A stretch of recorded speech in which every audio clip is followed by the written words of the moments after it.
샬롬 할렐루야. 2차 영혼욕 5번째입니다.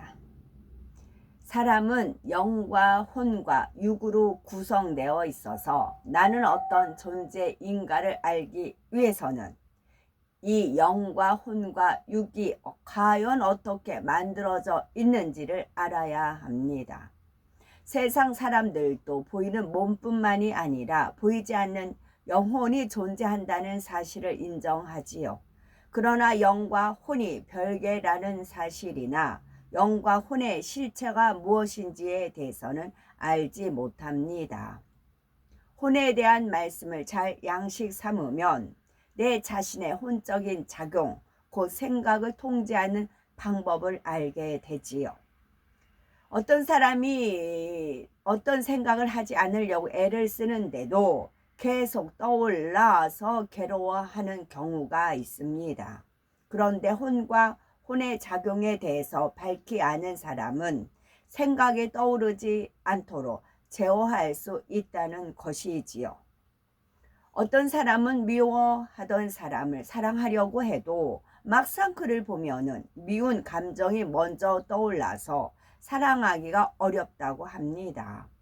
이럴 때에도 자신의 혼적인 작용에 대해서 밝히 알면 미워하던 사람을 사랑하기가 쉬워지지요. 그러니 성결을 이루는데도 혼을 알고 다스린다는 것이 너무나 중요합니다. 혼이란 것은 사람의 육체 속에 깃들여 있어서 정신 작용을 다스리고 있는 것으로 생각되는 것입니다. 영혼, 영 이런 것들과 동의어라고 기록되어 있지요. 사전에는요. 그러나 하나님께서 알려주신 혼의 정의는 이와 다릅니다. 사람의 머리에는 뇌가 있고 그 안에는 기억 장치가 있습니다. 사람이 자라면서 얻은 지식들, 곧 보고 듣고 배우고 체험한 수많은 내용들이 이 기억 장치 안에 저장됩니다. 이렇게 저장된 지식들, 곧 기억된 내용들을 다시 떠올리는 것이 생각이지요. 그리고 머릿속의 기억 장치와 그 안에 기억된 지식들, 그리고 그것을 떠올리는 생각의 작용들을 통틀어서 혼이라고 합니다. 사람이 자라면서 얼마나 많은 자료를 보고 듣고 입력했는가, 그 자료들을 얼마나 많이 기억할 수 있는가, 또 얼마나 적절하게 활용할 수 있는가에 따라서 지능 지수가 달라집니다. 이처럼 사람의 뇌에는 기억 장치가 있어서 부모님, 선생님, 친구들, 그 밖에 여러 사람들과 책, 텔레비전 등을 통해서 보고 듣고 기억해 놓은 것이 있고 계속해서 그런 자료들을 떠올리고 적용하면서 수많은 생각들을 해나갑니다. 따라서 사람에게 있어서 혼이라는 것은 심장부와 같이 중요한 것이고 육체는 심장부에 덧입혀 있는 옷과 같습니다. 그런데 두뇌의 기억장치 안에 어떤 자료들을 어떻게 입력해 놓았는지에 따라 혼의 작용이 달라질 수 있습니다. 예를 들어서 김 집사님이 박 집사님과 큰 소리로 대화하는 모습을 지나가던 세 사람이 동시에 보았습니다. 이때 한 사람은 두 분이 참 재미있게 이야기를 하시는구나 라고 생각하는 반면 다른 사람은 소리가 저렇게 높아지는 걸 보니 뭔가 안 좋은 일이 있는가 보다 라고 생각을 하지요. 또 다른 사람은 예전에 김 집사님이 혈기 내는 것을 보았기 때문에 김 집사님이 또 박 집사님에게 혈기를 내는구나 라고 생각을 하게 되는 것이지요. 또한 음식을 남보다 탐스럽게 먹는 사람을 볼 때 이를 교양 없는 행동이라고 입력해 둔 사람은 어떻게 저렇게 예의 없이 탐식을 할까 하고 좋지 않게 생각합니다. 그런데 어떤 사람은 똑같은 모습을 보고도 참 맛있게 먹는구나, 음식이 고마운 줄 아는 기특한 사람이로구나 하고 사랑스럽게 생각을 하지요. 이처럼 사람마다 무엇을 어떻게 입력시켜 왔는가에 따라 똑같은 장면을 보고도 갖는 느낌과 생각이 다른 것입니다. 그러면 진리 안에서 혼의 작용을 하려면 어떻게 해야 될까요? 혼, 영을 만들려면 어떻게 될까요? 혼이 영에 속한 혼을 만들려면 어떻게 해야 될까요? 첫째는 선한 것을 보고 듣고 선한 느낌으로 담아야 합니다. 담아야 합니다. 두 번째는 상대의 입장이 되어주며 느낌을 선으로 바꿔 나가야 합니다. 진리 안에서 혼의 작용을 하면 영혼이 잘된 같이 혼영이 되려면, 혼이 영에 속한 혼이 되려면 선한 것을 보고 듣고 선한 느낌으로 담아야 합니다. 고린도후서 10장 5절에 모든 이론을 파하며 하나님 아는 것을 대적하여 높아진 것을 다 파하고 모든 생각을 사로잡아 그리스도에게 복종케 하니 말씀하신 것처럼 잘못된 모든 지식과 이론 그리고 하나님께서 기뻐하지 않으시는 모든 생각을 하나님의 말씀에 맞게 진리로 바꿔 나가야 합니다. 그러기 위해서는 먼저 우리 두뇌의 기억 장치 안에 무엇을 저장하며 어떻게 저장하는지를 알아야 하지요. 먼저 무엇을 저장하는가에 따라 하나님께서 기뻐하시는 선한 생각을 할 수도 있고 그렇지 못할 수도 있습니다. 선한 것을 보고 듣고 느낌으로 담을 수도 있고 악한 것을 보고 듣고 느낌으로 담을 수도 있습니다. 보는 게 먼저예요. 봅니다. 듣습니다. 느낍니다. 눈으로 보고 듣고 느낍니다.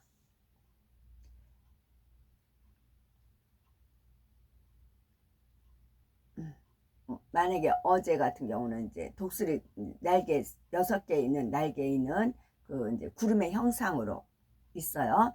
그럼 제가 구름의 형상으로 된 봤어요. 보고 들었어요. 아, 내 생물 중에 독수리 생물이 등장을 했구나. 이제 이게 보통 싸움이 아니고 큰 싸움이라는 걸 알았어요. 그리고 느꼈어요. 그리고 외쳤어요. 구속을 외쳤어요. 그러자 그들이 8시까지 집회인데 도중에 하산을 했어요. 만약 선한 것을 담았다면 선한 생각이 떠오르며 악한 것을 담았다면 악한 생각이 떠오르게 됩니다. 그리고 똑같은 부정 선거예요. 이것을 제가 봤어요. 읽었어요. 하나님 말씀을 들었어요. 부정 선거, 아버지 하나님의 뜻을 저한테 알려주셨어요. 그리고 아버지 마음을 느꼈어요. 그런 마음으로 제가 춤을 추고 행동을 하는 것입니다. 아버지 하나님의 뜻, 정자는 마음도 되지만 뜻정자예요. 아버지 뜻이 무엇인지를 보고 듣고 느껴서 거기에 따라 행동을 하는 것입니다. 예를 들어서 조금 떨어진 곳에서 두 사람이 소곤소곤 이야기를 하면서 웃고 있다고 합시다. 이러한 모습을 보면서 자기들끼리만 소곤거리니 기분 나쁘다라고 하거나 내 험담을 하는 것 같다라고 입력해 놓은다면 이런 사람은 비슷한 상황이 생길 때마다 기분이 나빠지고 속상한 생각이 듭니다. 반면에 주변 사람들에게 방해가 될까봐 작은 소리로 이야기하는가 보다 하거나 작은 소리로 대화해야 할 내용이 있는가 보다라고 입력한 사람은 다음에 다른 사람들이 소곤거리는 것을 보아도 그럴 일이 있나 보다라고 그 정도로 끝나지요. 이처럼 똑같은 장면을 보고도 좋은 것을 입력시킨 사람은 좋은 것을 생각하고 나쁜 것을 입력시킨 사람은 나쁜 것을 생각하게 되는 것입니다. 우리가 하나님께서 기뻐하시는 선한 생각을 하려면 기억의 방법에 대해서 알아야 되겠지요. 사람이 기억으로 입력하는 방법은 4가지 유형으로 나눌 수가 있습니다. 사람이 기억으로 입력하는 방법, 무엇을 보고 듣고 느꼈어요. 그거를 내가 기억을 해야 돼요. 저장을 해야 돼요. 4가지 방법이 있습니다. 첫째는 흘려버리는 경우가 있겠는데요. 분명히 눈을 떠서 보았고 소리를 듣기는 했는데 별다른 주의를 기울이지 않고 그냥 지나쳐 버린 경우입니다. 수업 시간에 어떤 학생은 수업이 끝나면 무엇을 하고 놀까라고 생각에 빠져 있습니다. 이런 학생은 수업이 끝난 후 무엇을 배웠는지 물으면 답을 하지 못하지요. 분명히 수업 시간에 자리에 앉아 있었지만 선생님의 설명을 흘려버렸기 때문에 전혀 담아지지 않는 경우가 있겠지요. 두 번째는 담아둔 것이 있습니다. 고향에 계신 부모님이 농사를 짓는 분이라면 논을 볼 때 부모님과 연관 지어 기억해 놓을 수가 있는 거지요. 아버지도 농사를 지으시는데 여기도 논이 있어서 곡식이 익었구나 이런 생각을 하면서 논을 바라보는 것입니다. 이 정도로 담아두면 보았던 장면들에 대해서 대충은 기억이 나지만 상세하게 설명할 수는 없고 시간이 지나면 쉽게 잊어버리게 되지요. 또 학생들이 수업 시간에 다른 생각을 하지 않고 선생님의 설명을 듣기는 했는데 그냥 그런가 보다 하고 담아두기만 하는 경우 수업이 끝나고 오늘 무슨 수업을 들었니? 하면 대충 무엇에 대해서 들었다는 정도로는 답을 할 수가 있습니다. 하지만 며칠 지나면 잊어버려서 그 상태로 시험을 보면 답을 기억하지 못하지요. 셋째는 심어 놓은 것이 있습니다. 선생님이 학생들에게 오늘 수업이 끝나면 시험을 보겠는데 하나 틀릴 때마다 한 대씩 매를 맞는다 라고 한 후에 수업을 한다면 학생들은 집중해서 듣고 머리에 기억으로 심을 것입니다. 이러한 경우가 비교적 오래 기억에 남지요. 네 번째는 마음과 생각에 동시에 심어 놓은 것이 있습니다. 어떤 아이가 7, 8살 때쯤 어머니가 교통사고를 당해서 피를 흘리면서 돌아가신 장면을 보았다고 합시다. 그러면 얼마나 충격을 받고 오랫동안 슬퍼하며 살았겠습니까? 이런 경우에는 머리로 기억할 뿐만 아니라 애통하는 느낌과 함께 마음에 심어지게 되지요. 이렇게 생각과 마음에 함께 입력된 것은 오랜 세월이 지나도 잊히기가 어렵습니다. 아무리 잊으려고 노력해도 그 장면이 자꾸 떠오르고 때로는 꿈속에까지 나타나지요. 연로하신 분들은 세월이 지날수록 기억력이 없어지는데도 아주 오래전의 일들은 또렷하게 기억하는 경우가 있습니다. 마음과 생각에 강하게 입력되었기 때문이지요. 더구나 기억력이 흐려지지 않는 상태라면 마음과 생각에 동시에 심은 기억들은 뇌세포들이 파괴되지 않는 한평생 기억으로 남아둘 수가 있는 것입니다. 두 번째는 상대의 입장이 되어주며 느낌을 선으로 바꿔 나가야 됩니다. 비질의 생각을 하지 않기를 원하는데도 집요하게 떠오르는 경우가 있는데 이는 바로 느낌과 함께 입력하여 기억과 마음에 새겨두었기 때문입니다. 어떤 사람이 심히 괴롭게 하면 그의 이름과 얼굴이 느낌과 함께 입력이 됩니다. 그에게서 고통받은 것으로 인해서 미움이 생기고 그 사람을 떠올리면 미움이라는 감정이 함께 떠오르지요. 또 생각을 안 하려고 해도 그 사람이 힘들게 하는 장면이 자꾸 떠올라서 속이 상하고 괴롭습니다. 물론 미움을 뽑아버린 진리의 마음이라면 감정 때문에 고통받을 일은 없습니다. 그런데 이 미움을 버리기 위해서 기도하는 과정에 계속 미운 마음이 떠올라서 고통받는 사람들이 있습니다. 이런 악한 생각으로 인해서 고통받지 않으려면 처음부터 선한 것을 입력시키면 됩니다.